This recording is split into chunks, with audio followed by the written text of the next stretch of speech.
Ang mga kawikaan ni Solomon. Narito ang mga kawikaan ni Solomon. Ang anak na marunong ay ligaya ng magulang, ngunit ang anak na hangal ay nagbibigay ng kalungkutan. Ang kayamanang nakuha sa masamang paraan ay hindi makapagbibigay ng anumang kabutihan, ngunit ang matuwid na pamumuhay ay makapagliligtas sa iyo sa kamatayan. Hindi hinahayaan ng Panginoon na magutom ang mga matuwid, ngunit ipinagkakait naman niya ang hangad ng mga masama. Nagpapahirap ang katamaran, ngunit ang kasipagan ay nagpapayaman.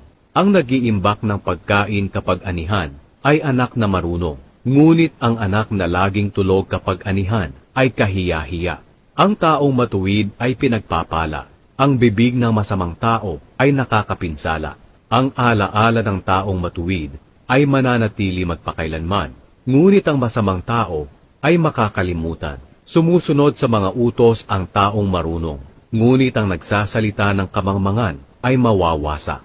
May kapayapaan ang taong namumuhay ng matuwid, ngunit ang masama ang pamumuhay ay malalantad. Ang taong mandaraya ay gulo ang nililikha, at ang taong nagsasalita ng kamangmangan ay mapapahamak. Ang salita ng taong matuwid ay makatutulong sa buhay ng iba, ngunit ang mga salita ng taong masama ay makapipinsala.